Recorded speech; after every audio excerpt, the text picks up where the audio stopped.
start it again. So what we are basically trying to set up is the initial value problem for the Einstein equation, which in the presence of matter is a nonlinear inhomogeneous differential equation, and in absence of matter also it's a nonlinear equation, but at least homogeneous. Okay, and first thing that we need to do when you take up the initial value problem is to abandon covariance in some sense and try to find the notion of time. And once you define some time, then the surface orthogonal to that arrow, that time vector, would be the space-like hypersurface that we'll be looking at. And on that space-like hypersurface, we will give the initial data, and we will want to evolve that data as a function of time. Okay. So since Einstein equation is a second-order differential equation, it naturally would require two initial data: the metric defined on the hypersurface and the time derivative of the metric defined on the hypersurface. Okay, and but then what we found was that if you look at the Einstein tensor and check what the Bianchi identity tells us about the Einstein tensor, we find that that Einstein tensor is covariantly constant. Now you look at this covariant constancy condition for Einstein tensor. This statement is independent of what is the energy momentum tensor on the right hand side of the equation is, as long as it is conserved. Okay. In fact, this equation comes from Bianchi identity, and therefore, in fact, we don't even need to worry about conservation of energy momentum tensor on the right hand side. In fact, it is the Bianchi identity which will force conservation of energy momentum tensor, and not the other way around. Okay, because remember, even in electrodynamics, identities like Bianchi identity are true by fiat. I mean, not by fiat really, but they're true because of some simple geometric statement that you take a particular antisymmetric product and it just vanishes. Okay, irrespective of what are the sources in the space, okay, which are generating the electric or magnetic field. So what you find here is that the Bianchi identity gives us an equation which is time derivative of G0 beta is related to space derivative of Gi beta. Okay, they are essentially equal. And one of the exercises that I had mentioned last time was that what we need to check is that this covariant constancy equation does not involve third time derivative. Remember, G alpha beta is already equation which involves two derivatives of the metric. Okay, but what we are trying to say here is that the Bianchi identity tells you that Bianchi identity does not involve three time derivatives. That means this at best involves two time derivatives. So therefore, if you look at this equation, then del zero of G0 beta tells you that G0 beta can contain at most one time derivative, cannot contain two time derivatives. And G0 beta, of course, contains G0 0 also in it. Okay. So what we find is that if you look at Einstein equation, this particular G0 beta component of it, you would have thought that this may contain two time derivatives, but it doesn't. And if it doesn't contain second time derivative, then it is actually not something which is evolving in initial data, because initial data already contains one time derivative of G alpha beta. And therefore, this equation is not evolving that initial data, but it is imposing a constraint that the one time derivative of the metric should be consistent with the what is called the momentum for vector. Okay, so momentum for vector is a quantity which is actually integrated version of this corresponding conserved charge corresponding to this. Okay, fine. So besides this, the only other equation that we have is Gij, and Gij is equal to Gij is the equation that we want to solve, which are essentially six equations.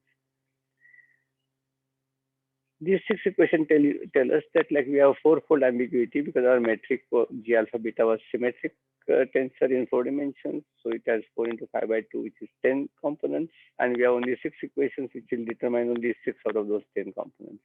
And we have 4 component ambiguity, which of course we know is related to the fact that any solution that you have, gives you a new solution by just doing a coordinate transformation, and this coordinate transformation contains four continuous parameters, or four functions, uh, which you can which you can kind of fix arbitrarily. Okay, so one way to kind of fix this ambiguity is to choose a gauge.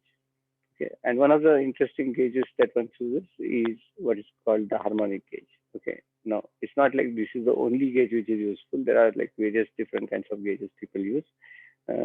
Harmonic turns out to be just one out of those. In this particular case, the harmonic gauge is useful simply because if you work in a tilde coordinate system, then uh, box tilde on x tilde mu equals 0 tells you that the first term vanishes anyway because two derivatives of x would just give you 0, and the last term would tell you that del nu tilde of x tilde mu would tell you that uh, you get delta mu nu, and that basically tells us this equation that g rho sigma gamma mu rho sigma equals gamma tilde mu rho sigma equals 0. Okay, maybe I should have put a tilde on this really. Okay, and this is precisely four conditions because these rho sigma are contracted, you can take four values, and they impose four conditions on g alpha beta and its derivatives which are sitting inside this gamma tilde. Okay, so if you choose this gauge, then you exactly have six functions to fix, and you will have exactly six equations to look at. Okay. Okay.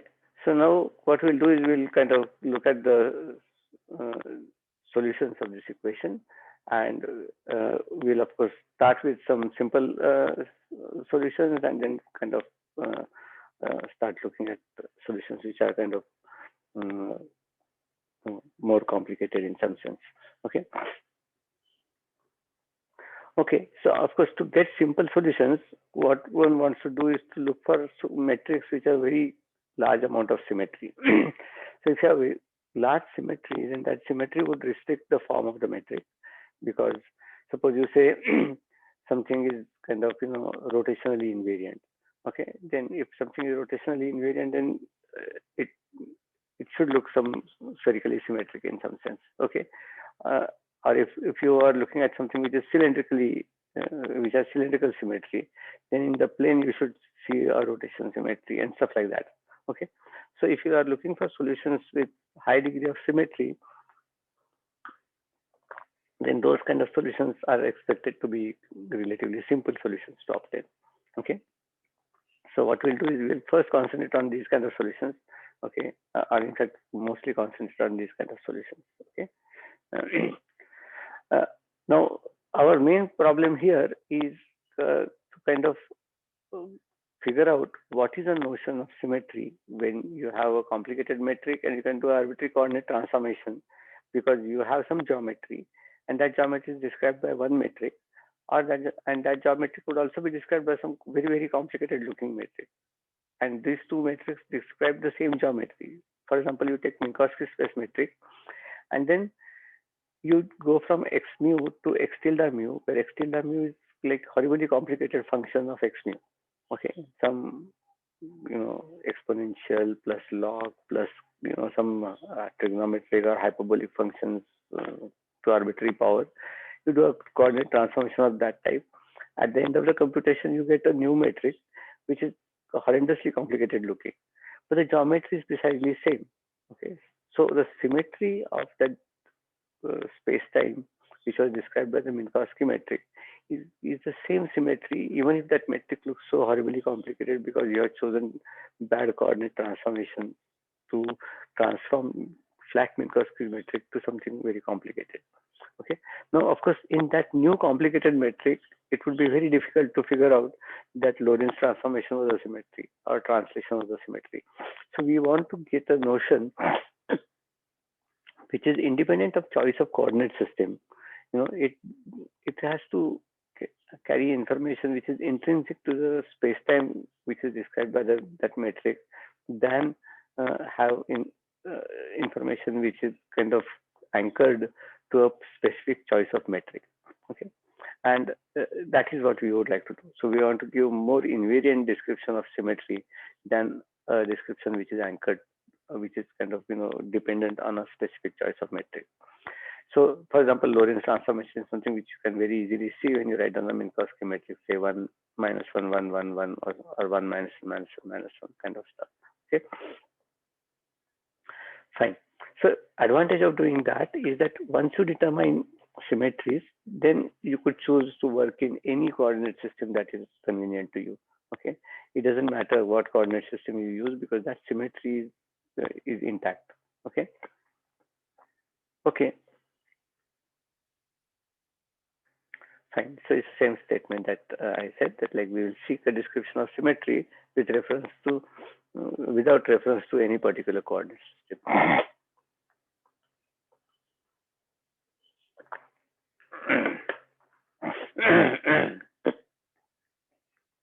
Okay. So this is basically equivalent to saying that we want to give a covariant description of the symmetry, so that you change coordinate system, the description of symmetry, gets redefined, but the symmetry survives. Okay, it's just that it appears little in different guides. Okay, so before we kind of do the same stuff for gravity problem, okay, let's first look at the meaning of symmetry of a metric. What do we mean by that? Okay, so let's kind of look at some example which is non-gravitational. So suppose you look at a problem which is described in terms of a Lagrangian density, where phi is a dynamical variable, x is a space-time coordinate, and the Lagrangian depends on phi and its derivatives. Okay. Now suppose you do a coordinate transformation from x mu to some function of x mu, which we call x prime mu. Then your phi of x would go to some complicated function of phi of x. What is that function? We don't know. Okay, some transformation, and and that would transform the this should have been g of phi. That would transform phi and del mu, the Lagrangian density, to a Lagrangian density written in terms of g of phi. Okay. Now we would say that this particular transformation is a symmetry if L written in terms of g of phi, okay, is same as L written in terms of phi. Okay. So you do this transformation, x going to x prime and phi goes to g of phi.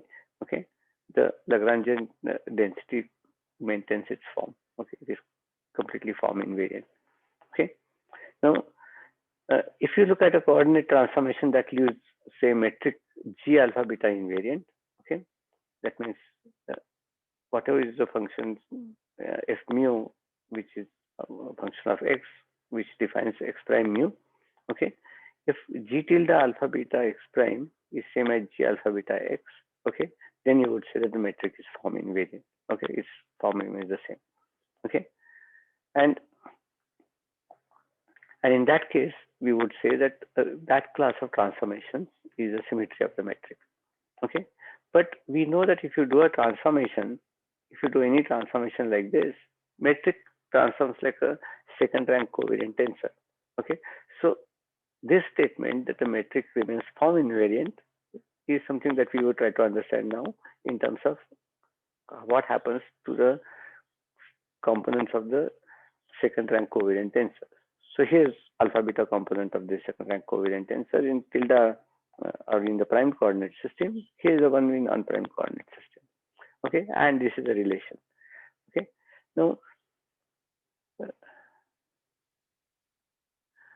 okay, so now if we are saying that this metric is form invariant, then what we could do is that we will just replace g tilde. We have why did we put tilde on g? Because when you do a coordinate transformation, g gamma delta as a function of x is a specific kind of function. Okay, but when after doing the coordinate transformation, you get a g which is alpha beta, which is a function of x prime, but that may be a totally different function. Okay, it may not have anything to do with this function, and therefore we put a tilde because it is not the same function. But if the metric is form invariant, then it better be the same function. Okay, and therefore we need not write G tilde, but we just write G. Only difference is that this G is a function of X, whereas this G is a function of X prime. Okay, so you change the coordinates from X to X prime, but the form of the metric remains the same. Okay, so we are going to set this equation in this particular form. Okay, now we want to claim that any transformation X to X prime, okay, you have to choose the transformation appropriately. Not any random transformation would do that, but any transformation which satisfies this property, that the metric remains form invariant, and therefore the transformation of second rank tensor under the coordinate transformation just takes G gamma delta to G alpha beta by this tensorial property, and X replaced by X prime, okay, would be interpreted as the symmetry of the metric. Okay. Now this symmetry is called isometry, okay, because it leaves the metric invariant. Okay. So uh, this is the kind of same kind of language that we have used in physics. For example, if we are, or like suppose we are looking at some um, I mean, some environmental data, or some weather data. And in the weather data, they would tell you that take the atmospheric pressure at different locations are different, takes different values because of the altitude and stuff like that. And then they would draw lines of equal pressure, which are typically called isobaric lines. Or if you are looking at graphs which are at constant temperature lines, they are called isothermal lines, isotherms or some such thing. So similarly, here is a transformation which leaves the metric invariant. So therefore, it is called isometry. It leaves the metric invariant. Okay, so this is a word which will be used quite often. Many books kind of use isometry as quite a uh, commonly used word. Okay, so let's try to understand what is the isometry that we are talking about. So so to do that, we don't have to do a very complicated transformation. Let's do an infinitesimal transformation. So let's write down x prime alpha as x alpha plus some small quantity epsilon times xi alpha. So xi alpha is a kind of finite function, but the transformation is infinitesimal because epsilon is small. Okay. So if you now ask this quantity del x by del x prime or del x prime by del x, the kind of object that we are looking at, okay, then that can be written as delta alpha gamma times epsilon times derivative of xi gamma by x alpha. Okay, so what we'll do is we'll just put it back in. Okay, so what I have done is kind of inverted the form of this equation. I have taken this on the other side, and I have written this as a function of x, and I'm writing this as a function of x prime. As you can see that from this form, that x prime by x is being written. So I have kind of inverted the relation, and the left hand side is g alpha beta, which is a function of x. Okay, right hand side, which is actually the left hand side of this equation. I'm sorry for this switch, but when you take this two terms on the left hand side, then you have a g alpha beta, but it's a g alpha beta of x prime. So you need to actually Taylor expand that quantity, and you write down g alpha beta as a function of x plus this small quantity times derivative of g alpha beta. Okay, so that is why this term appears. These two terms just appear from here. Okay, that is written down in a straightforward way. Now all we have to do is just open this bracket and collect terms. Okay, so there is a term which is of order epsilon to the 0, which is g alpha beta itself. This delta, and this g gives you that quantity. And then there are terms which are linear in epsilon. Okay, and you can pick up those terms. There are of course terms which are quadratic in epsilon, but we will not look at those because we haven't done this computation carefully enough. There are terms which are quadratic and higher order in epsilon out here also. Okay, similarly, this transformation is infinitesimal. If you do allow additional higher order correction, there are terms of order epsilon squared and so on also. Okay, so neither this nor this expression is exact. So therefore, they are accurate only up to order epsilon, so we keep those pieces. Okay, so what we do is just expand those terms. You get del xi gamma by del x alpha times g gamma delta. Okay, with, of course, this delta, which is kind of contracting delta to beta. That's why you get this quantity. Then you get this delta times this del xi by del x times this g, which gives you this term. And then the last term is delta delta times the last piece, which is this. Okay. All other terms Sir, we will ignore. Yes. on the left hand side, should it be G alpha beta of x prime? No, that is what I was telling a few minutes ago. What I have done is I have taken these two terms and put it on the other side. In other words, I have written G alpha beta x is equal to Okay, del x prime by del x times G of x prime. Okay. And then okay, if you look at it carefully, del x prime by del x is what I have evaluated, and that is what I have substituted here. If I had to substitute del x by del x prime, then I would have substituted that as this delta minus epsilon times this, because I have to take an inverse of that. Okay, but what I have okay. done is I have actually inverted the relation. Okay, so I did spend some time explaining that, but anyway, so that is the point. Okay, so because of that switch, you have G alpha beta on this side, and that is the reason why this side you have a G gamma delta plus derivative, and that is because we are looking at G alpha beta x prime quantity, but x prime is x plus epsilon times xi. Okay, so if you substitute that here, then you get G with x plus epsilon times xi, which is G as a function of x plus epsilon xi times derivative of G, which is a Taylor expanded quantity. Okay, that is how these terms came. Okay, Fine, sir. good. So these are the terms that we get at order epsilon. There are terms which are higher order in epsilon, but they are not reliable. So we'll not look at those. Okay, fine. Now isometry would tell you that G alpha beta x term would cancel out here, and this piece has to vanish. Why? Because the left hand side metric is same as the right hand side metric, right? The forms are same. Okay, so in the infinitesimal version, we have to set terms proportional to epsilon to 0. Okay, this is the statement of form invariance of the metric.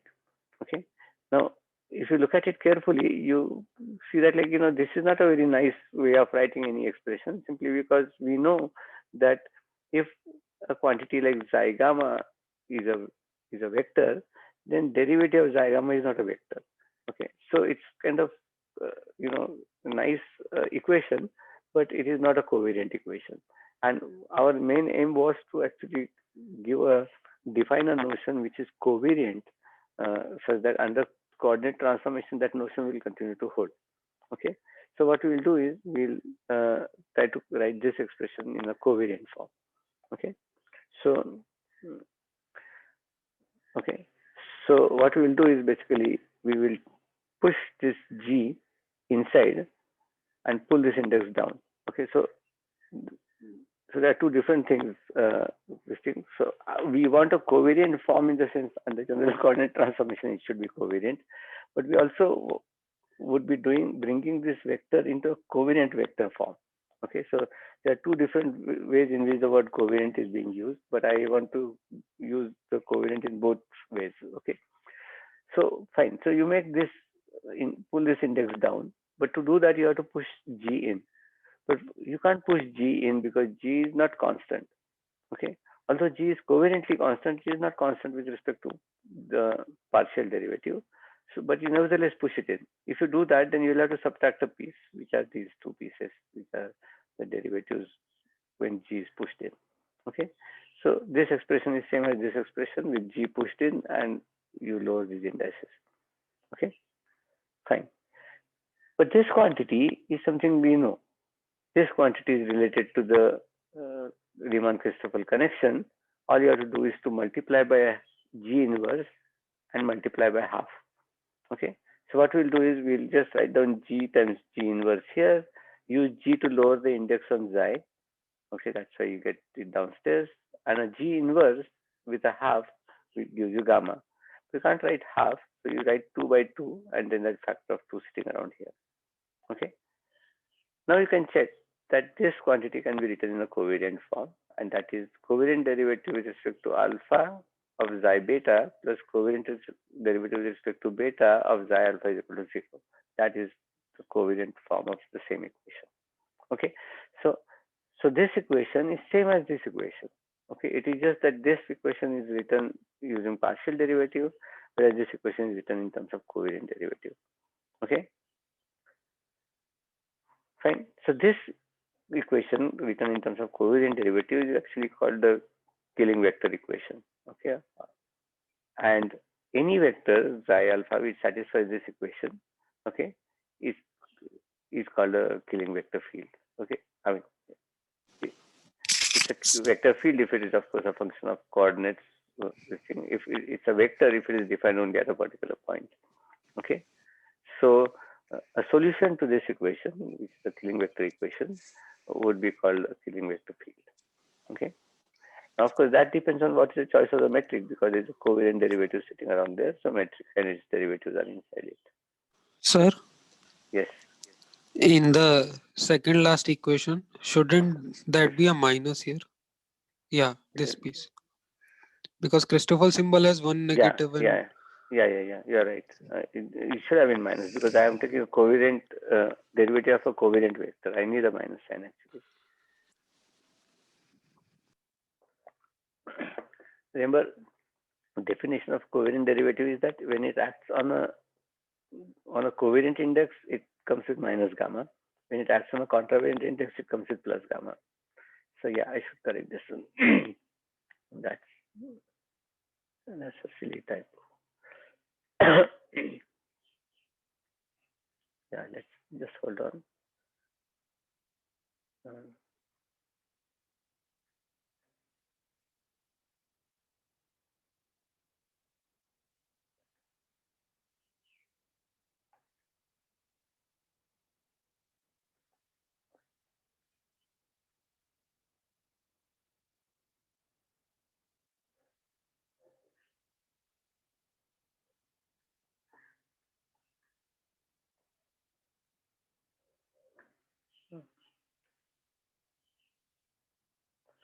okay, maybe I'll do it at some other time. Okay, but yes, I want a minus sign. Otherwise, I cannot write this covariant derivative. It's just a typo actually. Okay, uh, but this equation is what is called the Killing vector equation, and solutions are what are called Killing vector fields. Okay, so is this okay? yes, sir. Okay, so we can determine all isometries of the metric by just finding out all solutions to this equation. Okay, so if you can find the solutions, you have figured out all possible isometries of the metric. Okay. Now, one important thing is that this equation is linear. Okay, so that is one good thing because if you obtain say xi1 as a solution and xi2 as a solution, then any linear combination of xi1 and xi2 is also a solution. Okay, so therefore you can find out parametric solutions depend upon some continuous parameters. So you can find if you have more than one Killing vector field, you can find out all uh, from the linear combinations of those. Okay, fine. So this is kind of a trivial exercise. You just have to show that the Killing vector equation transforms covariantly under general coordinate transformation. Okay.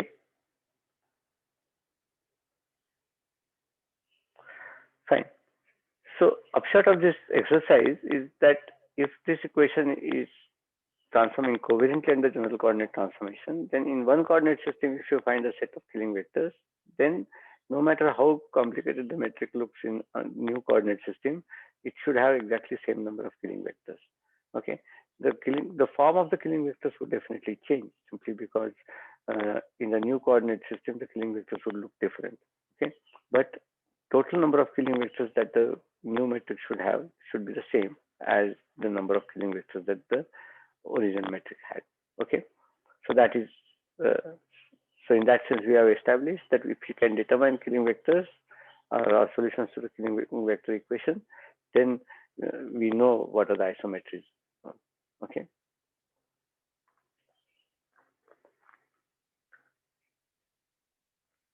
Okay, so in this kind of way of looking at the symmetries, we have kind of liberated the notion of symmetry from the explicit form of the metric. So you may choose to have a very complicated form of the metric, okay, but that is totally irrelevant as far as symmetry property of the metric is, of that space time is concerned.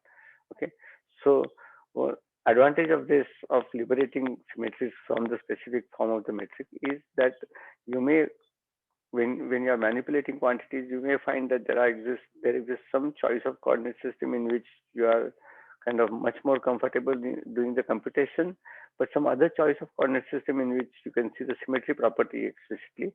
Okay, you need not worry about uh, that symmetry property in a convenient calculational frame simply because that symmetry is there. It may be hidden, it may not be manifest, but it doesn't matter. Okay, the symmetry is there. Okay, fine. So, so how do you find the killing vector field? Okay, although the equation is linear, you can find killing vectors locally, and then you need to kind of use the concept of parallel transport to determine the killing vector field.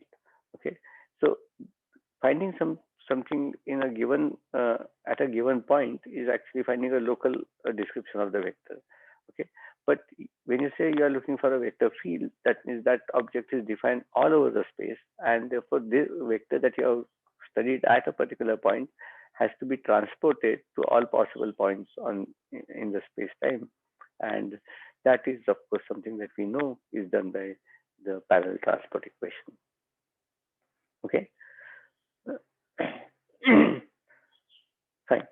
So, so what happens is that, that the equation, which are also often referred to as the killing condition, this killing vector equation, this one is also often referred to as the killing condition. Okay, and that is also itself is good enough in determining the vector field. Okay, one needs to kind of do it in a systematic fashion. Okay, so to see that, let us kind of look at the killing equation locally. So define the killing vector at a particular point and define its covariant derivative at that point. We want covariant derivative because we want to use tensorial quantities. Okay, otherwise we would be in trouble. Of course, in local coordinate system, covariant derivative may reduce to just ordinary derivative simply because you could choose a frame in which gamma is equal to 0. Okay, but nevertheless, it is kind of notationally easier to look at the covariant derivative of this quantity, and then we look at the killing vector equation itself and ask what can we do with the knowledge of these two uh, quantities, the killing vector itself and its covariant derivative. Okay. Now remember that we had studied this particular thing, that if you take commutator of two covariant derivatives and act it on, say, a vector, okay, covariant vector, then that is proportional to the Riemann tensor. Okay, this is something we have done earlier. Okay, and this statement is true of any vector that you look at. Okay, I have written a contravariant vector, but it doesn't matter. Uh, Whatever you choose, even if you had chosen contravariant vector, you would have gotten the same answer. Okay. In addition to this, we also know that there exists the algebraic Bianchi identity, where you keep the contravariant index of the Riemann tensor fixed and use the covariant indices and kind of cyclically permute them. Okay, if you do that, then sum of those terms is equal to 0.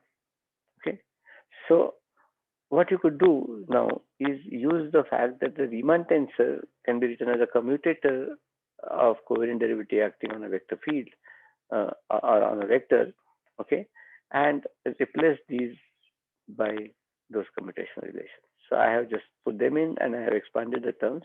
You can say d alpha d beta minus d beta d alpha term, and similarly this term. Okay, this is a mistake. It should have been gamma actually.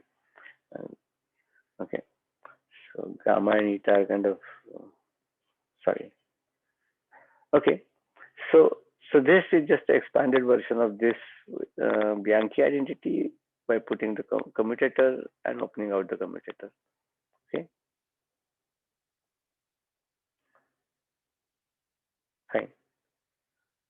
So, so what we have is that for a killing vector, we have this equation d alpha of psi beta is equal to minus d beta of psi alpha. Okay, this is not the way we had written it. We had written the equation with both the quantities on the left, but this tells you d alpha psi beta is minus d beta psi alpha. Okay, so now what we can do is, hold on. Okay, so if you take derivative of this equation, okay, then and use a commutator, okay, then you can show that d alpha d beta commutator acting on xi gamma, okay, should be equal to d gamma d beta acting on xi alpha. Okay, this just follows from this set of equations actually. Okay, so all you have to do is the following: that you look at this equation, okay, and you look at this equation and use the fact that wherever you have a, first of all, say that v is a killing vector, so you replace v by xi everywhere, okay, then you realize the fact that d alpha v gamma can be replaced by minus d gamma v alpha, okay, and keep doing that and collect terms, okay. So you find that like these 6 terms kind of reduce to 2 times these 3 terms, okay, and therefore you can set this equation to 0. Okay, but uh, but the first 2 terms actually involve the commutator of d alpha d beta acting on xi gamma, and we know that this equation is true irrespective of what v was, okay, and therefore it could have been a killing vector also, okay. So for the killing vector, therefore the uh, first 2 terms would tell you that that quantity is proportional to uh, the Riemann tensor, okay, and therefore you get an equation which is d gamma d beta is equal to minus the Riemann tensor times psi, okay. So that is the equation you land up with, okay. Are you with me in this manipulation?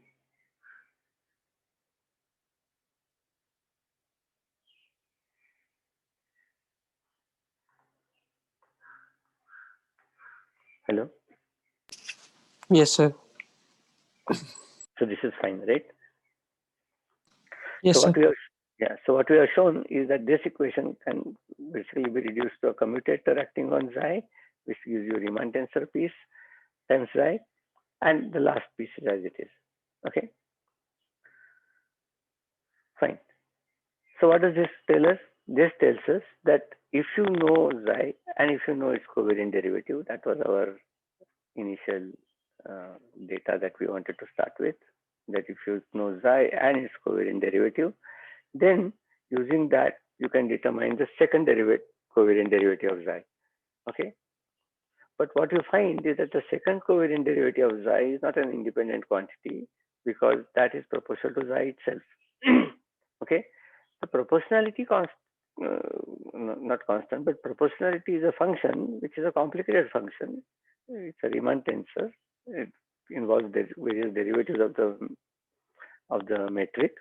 But as far as psi, as far as the killing vector is concerned, okay, all you need to know about killing vector is either killing vector or its derivative.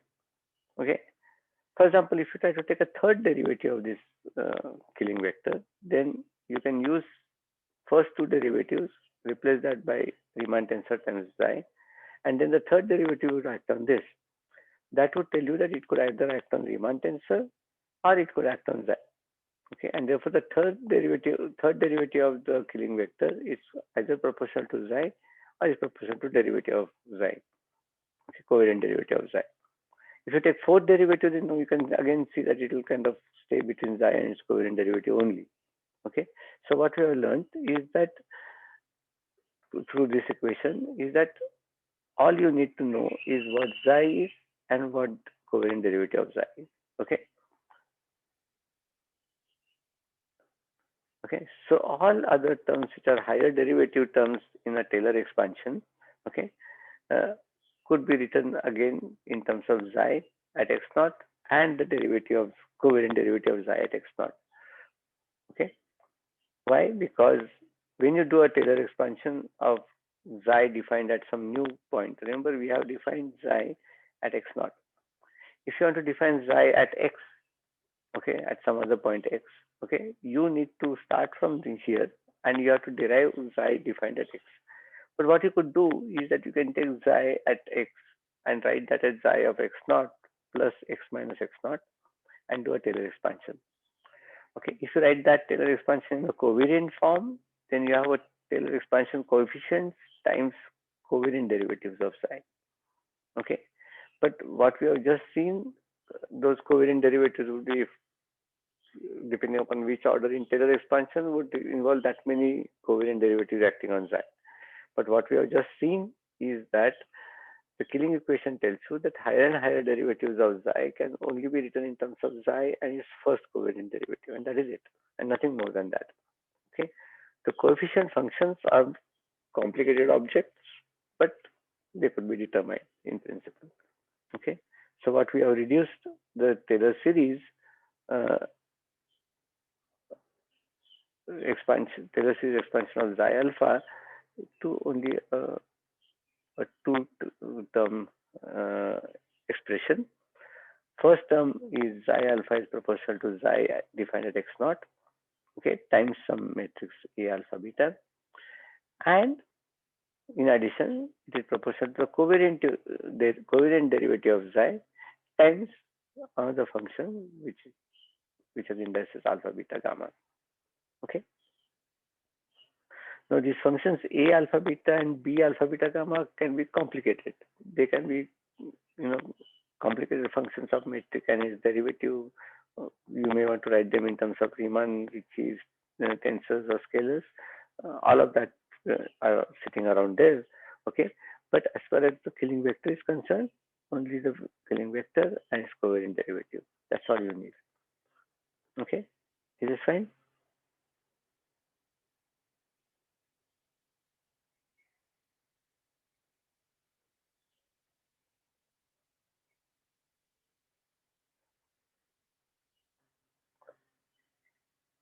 Okay, fine. So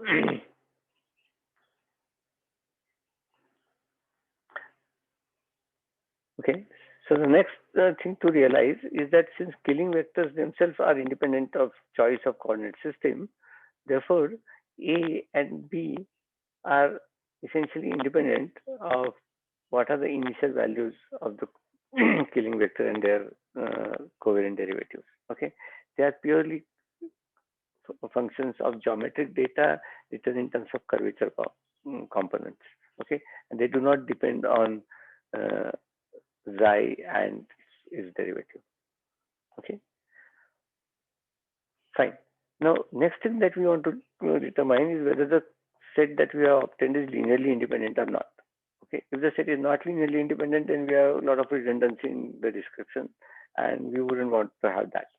Okay, so we would say that a set is linearly independent. This is the same definition that we use in when we study ordinary vector spaces. Okay, that it is linearly independent if a linear combination involving Ci is Ii, if that linear combination is 0, implies Ci is equal to 0 for all I. Okay, that is the usual linear independence condition. Okay.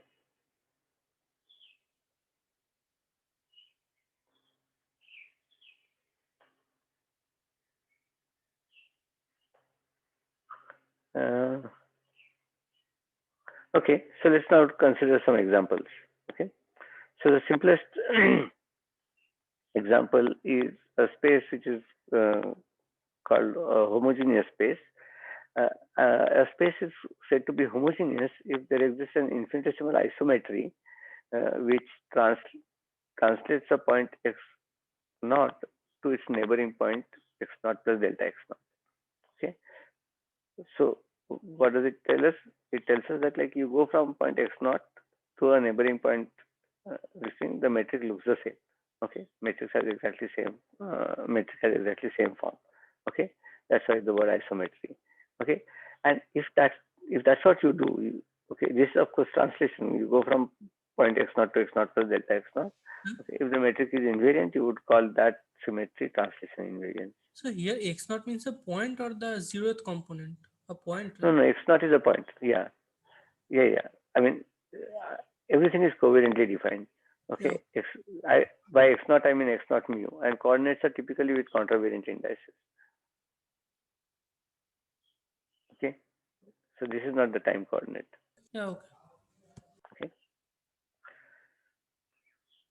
fine.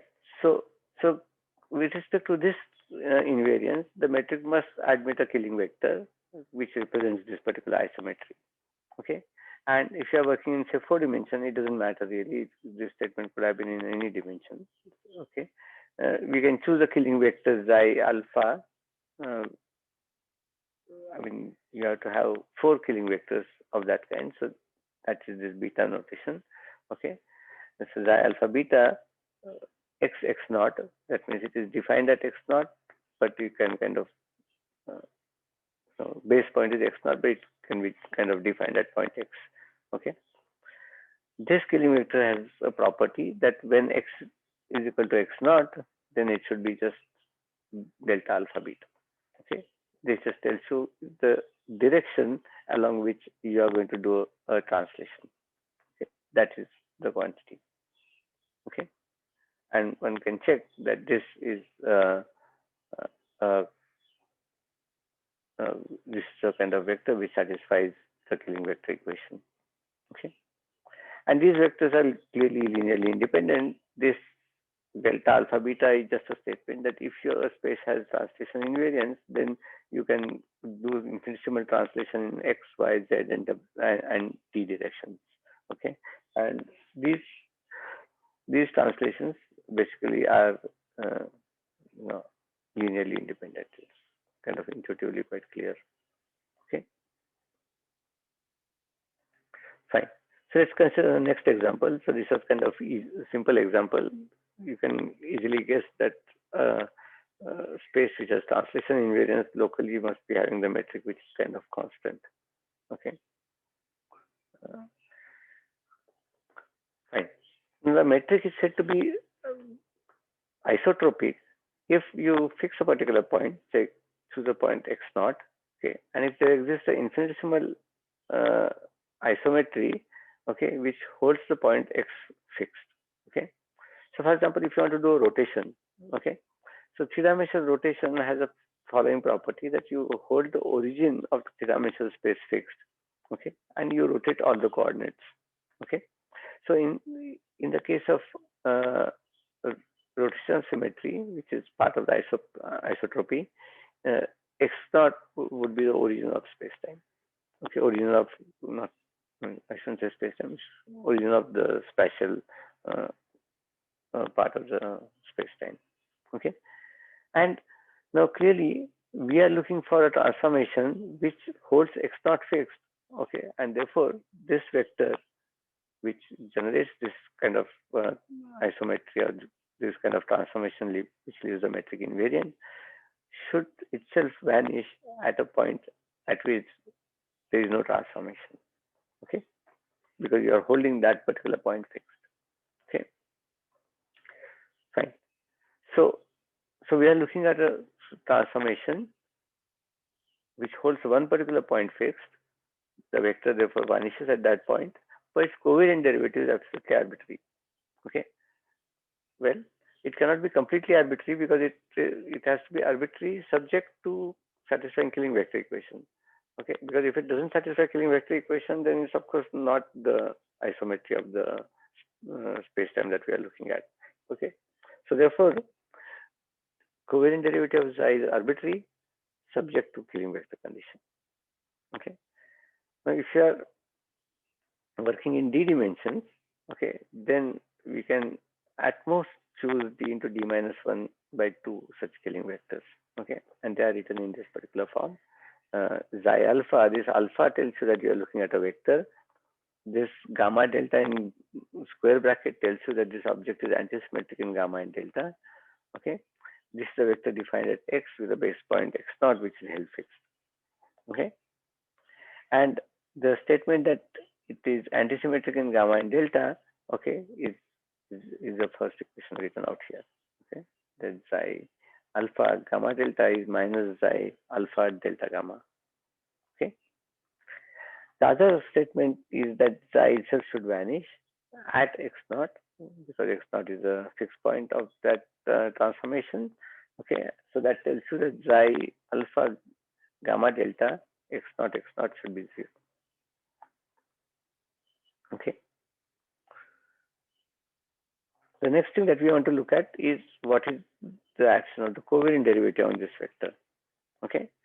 Now, action of the covariant derivative of this vector, you can kind of reduce it to the ordinary partial derivative if you work in a specific coordinate system in which gamma can be set to 0. Okay. These are all local statements. You are really asking what happens at a particular point. Okay. So, a coordinate system in the neighborhood of x, you can choose in such a way that gamma vanishes, and then you can compute this quantity, and you can basically show that this quantity is in terms of Kronecker deltas like that. Okay. Right. So this d into d minus 1 by 2 killing vectors are precisely the rotational killing vectors that you would have in a d-dimensional space. Okay. If you're looking at the rotational symmetry of the d-dimensional space, you have d into d minus 1 by 2 generators which generate rotations. For example, if you take d is equal to 3, then this number is 3, okay, and which are precisely rotation about x, y, and z axis. If you are working in 4 dimensions, then this number is actually 6, because 4 into 3 by 2, okay, and though that's the response to rotation about x, rotation about y, rotation about well, I shouldn't say it this way. In 4 dimensions, you really do planar rotations. So you have a rotation in xy plane, xz plane, xt plane, and similarly the other ones, which is yz plane, yt plane, and zt plane. Okay, so total number of rotations would be 6. Okay, so and it is not a surprising thing that this number is same as the dimension of the orthogonal group in d dimension, because orthogonal group governs the rotational symmetry of the d dimensional space. Okay, so these all numbers are same simply because they are all related to each other. Okay, fine. So so we could ask the next question, that what if we have a space which is not isotropic like this? This is a space which is isotropic about a particular point. What if we have a space which is isotropic at every point? Okay. Now remember, isotropy is already a statement where you say that, like, you pick a particular point, hold that point fixed, and change all other points. You know, do a rotation on them or stuff like that. Okay. When you say you want to do isotropy at every point, okay, then that is kind of tricky, because that means that you can go from point A to point, say, x equals x naught to point x equals x1, and you still have the same kind of isometry. Okay, so that is a kind of statement which is much more severe compared to just demanding isotropy about a particular point. Okay.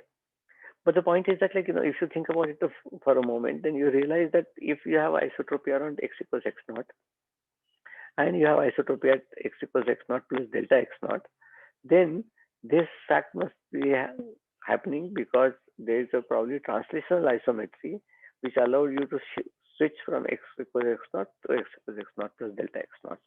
Okay, so having a isotropy at every point, that means having a killing vectors of this type defined at x naught, and a same set of killing vectors defined at x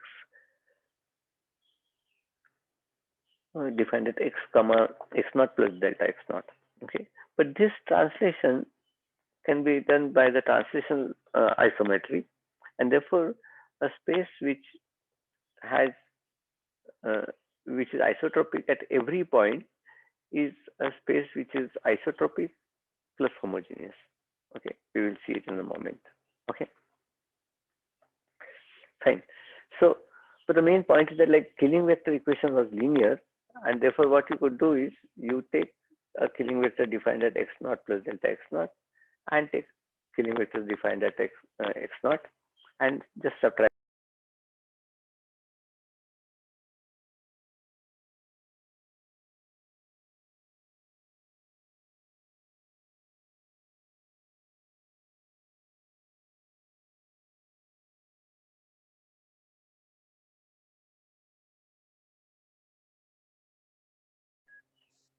Hello, hello. Yeah, sir. Yeah, sorry.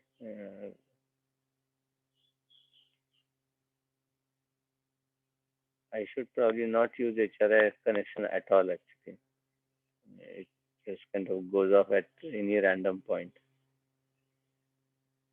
Okay, so I'm back on my phone connection. This thing.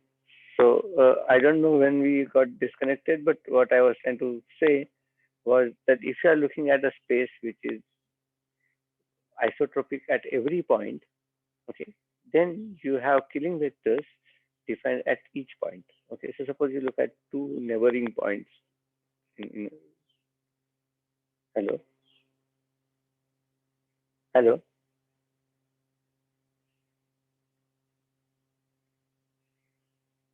hello. Yeah. Oh, okay. Okay.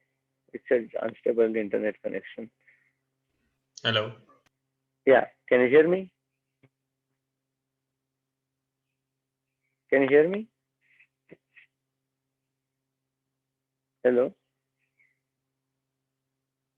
Yeah, now we can. I think it's going on and off sort of a thing. Yeah. So even the Yeah, phone hello. connection Can seems. you hear us? Yeah, I can hear you, but looks like the phone connection is also quite bad today. Yeah, hello. We can hear you, but can you hear us? Yeah, yeah, I can hear you. Okay. So just give me a minute. Yeah, the voice is getting cut sometimes. Yeah. No, hold on.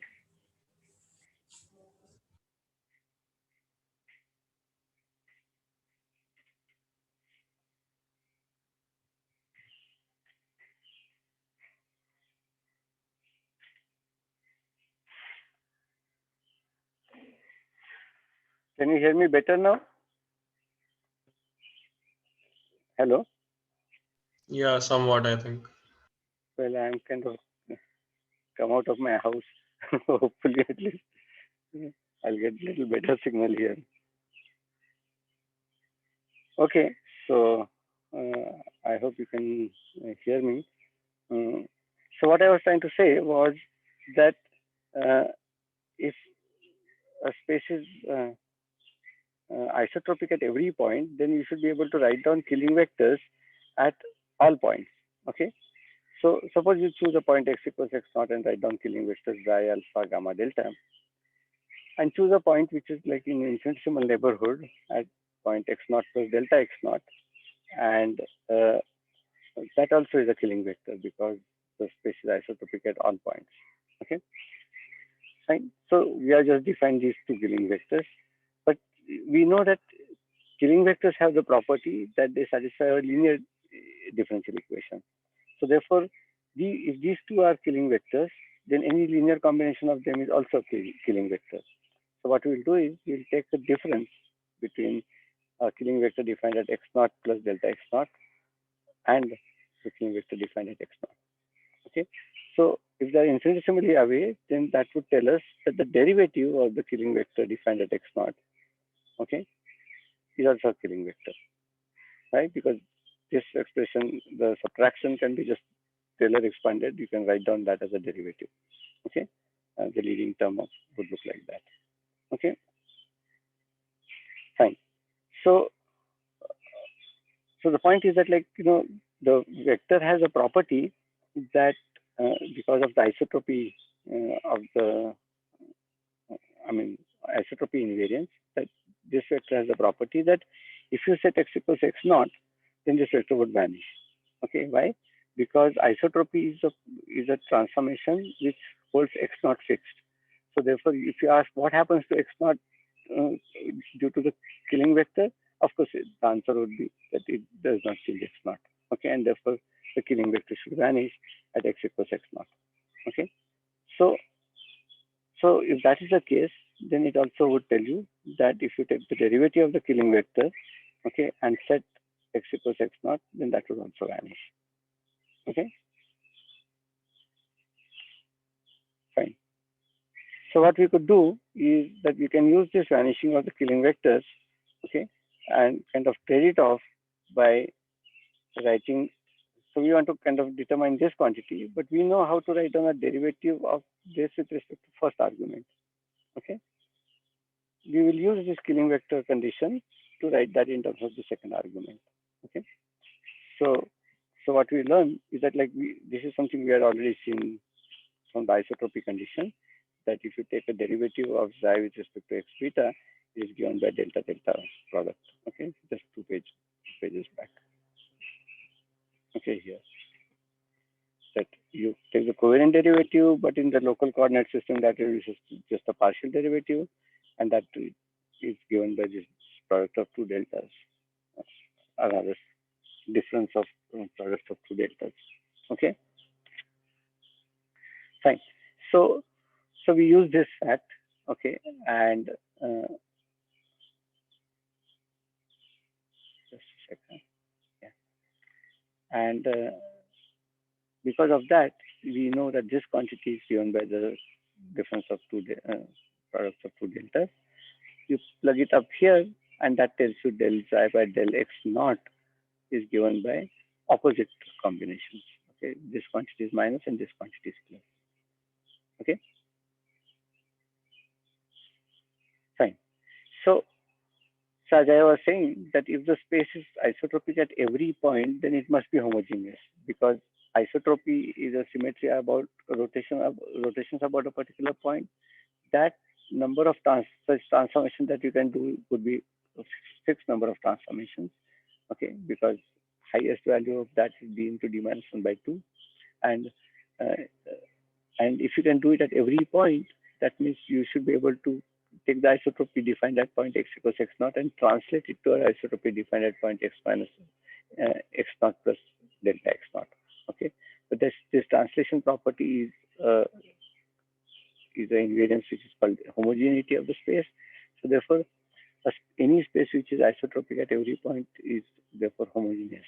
Okay, and that homogeneity should come out of the isotropy at every point, and that happens in the following way. You set beta equals, in this transformation, you set beta equals gamma, and if you do that,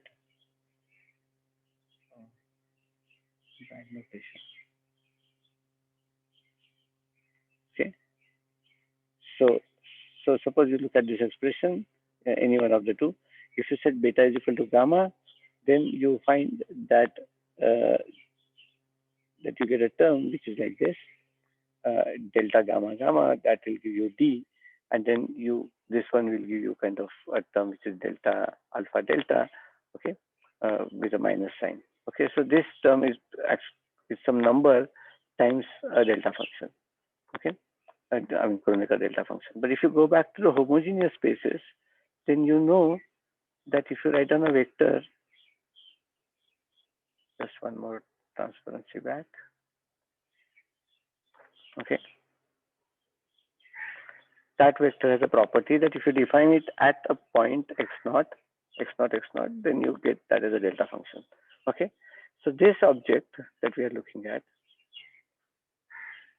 has that property that if you set gamma is equal to beta, okay, then you basically get xi alpha delta, okay, and that has a property that when you set x is equal to x naught, it is just proportional to delta alpha delta, okay, and therefore it is the translational invariance.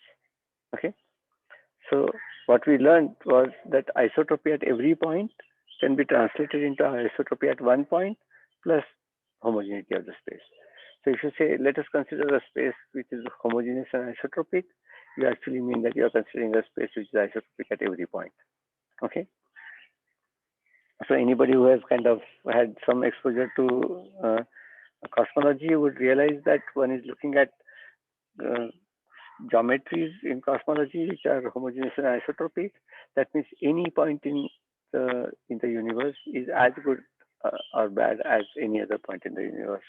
Okay, and that is the geometry that corresponds to a space which is isotropic at every point.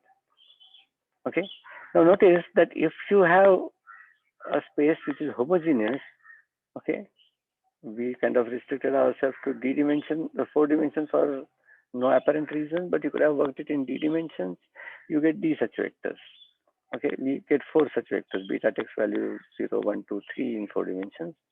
But if you are working in d dimension, then beta would take value 0, 1, 2, 3 all the way up to d minus 1, d vectors of that kind. If you look at isotropy about a point, then maximum number that you can get is d into d minus 1 by 2. The number can be smaller, but cannot be larger than this. So as I was mentioning that if you may have a space which is spherically symmetric, in that case you get symmetries of killing vectors of this kind, that this many in number, but you may have some cylindrical symmetry. In that case, you don't have full rotational invariance, but only subspace rotation invariance. Okay? And in that case, you would have fewer killing vectors than what we are written down. Okay. But if you're looking at maximum number of killing vectors that you could kind of enlist, then you find that you have d into d minus 1 for isotropic spaces and d for homogeneous spaces. So if you're looking at a space which is homogeneous and isotropic, then you have d into d minus 1 by 2 plus d. Okay, and that is a number which is d into d plus 1 by 2. Okay, so if you have a space in d dimension, if you're looking at a metric in d-dimensional space, and if that metric admits d into d plus 1 by 2 killing vectors, okay, then we will term that space as maximally symmetric. Okay, these spaces are called maximally symmetric because you cannot find more killing vectors than this number. Okay, fine. So this is something I just said, that a space which is both homogeneous and isotropic, or a space which is isotropic at all points, would have d into d plus 1 by 2 killing vectors. Okay, d of them as translation killing vectors, and d into d minus 1 by 2 of them are rotational killing vectors. Okay, fine. So this is a small exercise. What you need to do is to show that these two killing vectors, these two sets, are linearly independent. Okay, if they are not linearly independent, then we are in trouble because then the number is not there. Okay, you have to weed out the vectors which are linearly dependent and write down only the linearly independent set. Okay, fine. So Minkowski space is one example of the maximally symmetric space. Okay, and that you can kind of easily see that Minkowski space, full invariance of Minkowski space is what we would call as Poincare invariance. Okay, Poincare invariance contains 4 translations. Okay, and it contains 6 Lorentz transformations. Okay, so that gives you total symmetries which are 10. 3 rotations, 3 Lorentz boosts, and 4 translations. Okay, and in 4 dimensions, if you use this formula, d into d plus 1 by 2 would tell you that you should have not more than 10 symmetries. Okay, 4 into 5 by 2. Okay, which is 10, and which is precisely the symmetry that we have already used when we studied the special relativity. Okay, that the Minkowski metric is form invariant by Lorentz transformation plus translations. We did not even bother to talk about translations because it was kind of trivially true. It was the Lorentz transformation which was a little more non-trivial than that. Okay, fine. So let's try to figure out in this language. So as I told you, that Poincare symmetry is actually the symmetry which kind of gives you maximal number of symmetric transformations, but we want to see it in the language that we have defined just now. Okay, so we want to kind of check whether we can find the killing vectors which are precisely 10 in number. Okay, so here's the equation. d gamma d beta xi is equal to minus r Riemann tensor times xi. Okay, this is the equation that we had derived a few transparencies back. Let me just show it to you once again.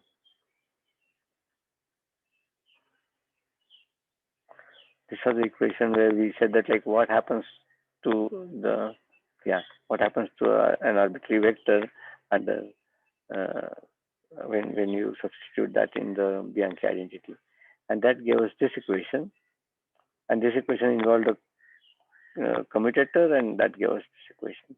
Okay, so that is the equation that we want to use.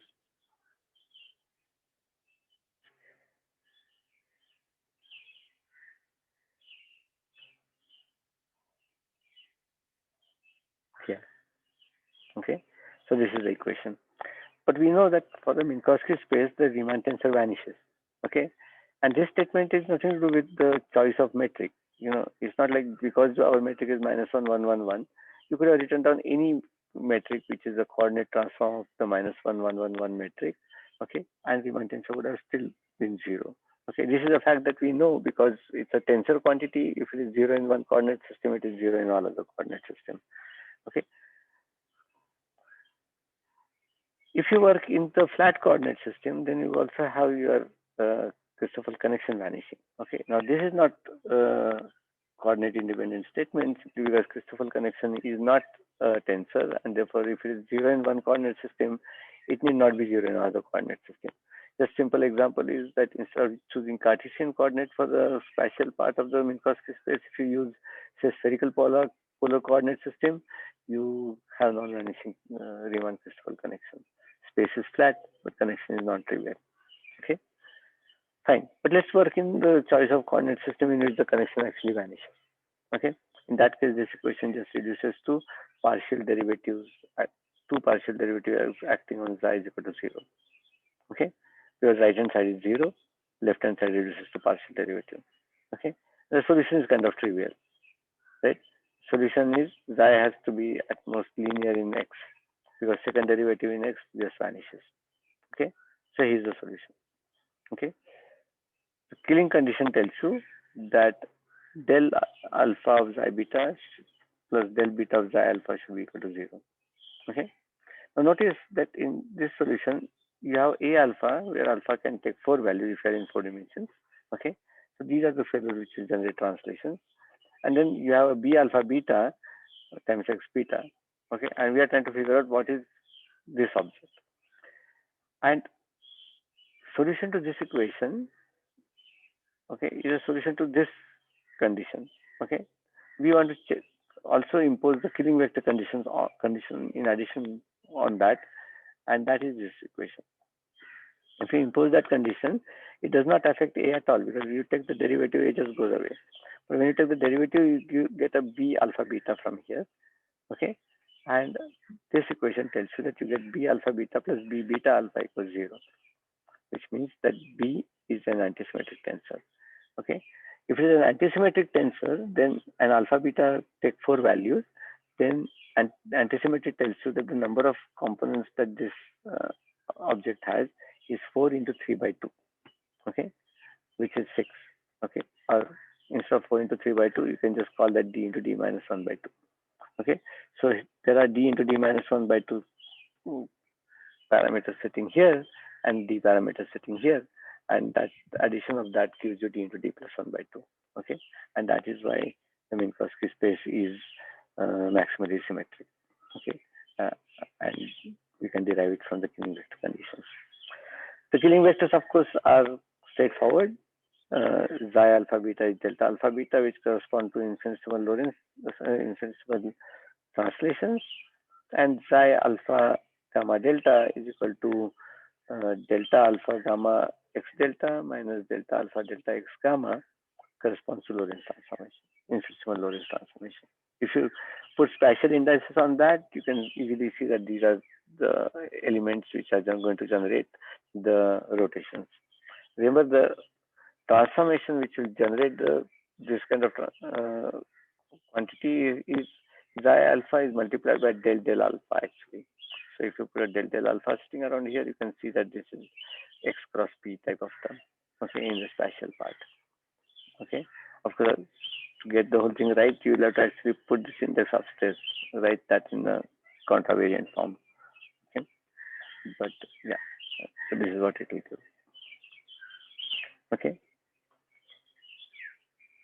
fine. So I think I'll stop at this point. We will kind of pick it up from here. Okay, we will continue discussing the killing vector conditions and its solutions. Okay. Any questions at point?